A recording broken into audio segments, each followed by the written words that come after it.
Hello everyone, welcome to my new mini blog. जसं की तुम्हाला माहिती आहे, आम्ही इवाचे जावळ काढण्यासाठी तिरुपतीला आलेलो आहोत आणि त्यानंतर आम्ही बऱ्याच तीर्थक्षेत्रांना भेट दिलेली आहे.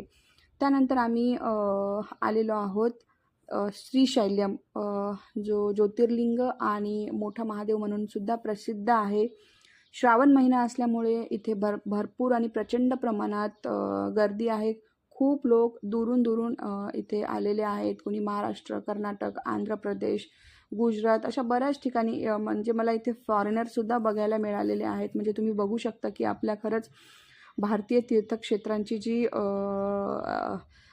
महानता आहे किंवा जी प्रसिद्धी आहे ती कुठंपर्यंत जाऊन पोचलेली आहे. आपण आहोत महाराष्ट्राचे आणि लँग्वेज इथे बरेच लोक तामिळ, त्यानंतर कर्नाटकी लँग्वेज वगैरे बोलतात. आम्हाला तर काही येत नव्हती, बट तोटक्या मोठक्या भाषेतच आम्ही विचारत पुढे निघत होतो.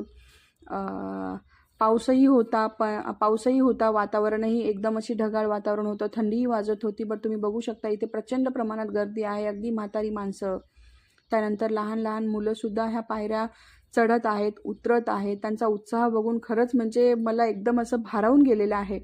सो आम्ही विचारत इथंपर्यंत येऊन पोचलो. ह्या पायऱ्या ज्या आहेत 200-300 पायऱ्या असतील, पण चढायला आणि उतरायला खूप जास्त अवघड आहेत. म्हणजे इतकं अगदी 2-3 पायऱ्या उतरल्यानंतरच दम लागत होता. सो आम्ही बसत बसत असं करत आम्ही नदीपर्यंत, गंगेच्या काठापर्यंत जाऊन पोचलेलो आहोत. इथंपर्यंत तर मला व्हिडिओ रेकॉर्ड करायला किंवा व्हिडिओ रेकॉर्ड करायची संधी वगैरे मिळालेली आहे. माहिती नाही म्हणजे गंगेच्या काठावर मिळेल की नाही, कारण तिथे प्रचंड प्रमाणात गर्दी असते. कारण आम्ही आत्तापर्यंत जे तिरुपती म्हणा किंवा इतर तीर्थक्षेत्र म्हणा, काही ठिकाणी मला अलाउड होतं व्हिडिओ शूट करायला. बट जसं मंदिरात एंटर करतो किंवा मंदिराच्या अवतीभोवती एंटर करतो तेव्हा स्ट्रिक्टली आम्हाला मोबाईल सबमिट करावे लागले. त्यामुळे थोडेच व्हिडिओ मी रेकॉर्ड करू शकले.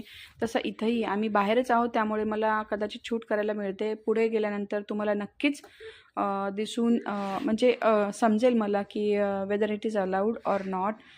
सो ह्या पायऱ्या खरंच उतरायला फारच अवघड आहेत. लिटरली माझी मम्मी तर पडली आणि तिच्या पायाला स्वेल झालेली, म्हणजे व्हिडिओ शूट करत असतानाच मला माझ्या फॅमिलीची रिक्वेस्ट आली की तू आमचाही व्हिडिओ शूट कर, म्हणजे नेक्स्ट टाइम जेव्हा आम्ही श्रीशैल्यमला भेट द्यायला जाऊ तेव्हा हा व्हिडिओ आम्ही नक्कीच बघूत आणि कम्पेअर करू की आम्ही त्यावेळेस कसं होतो आणि आता कसे आहोत. हे ऐकून मला खरंच छान वाटलं की आता ते सुद्धा म्हणजे त्यांना सुद्धा म्हणजे उत्साह येत आहे, आवड निर्माण होत आहे व्हिडिओ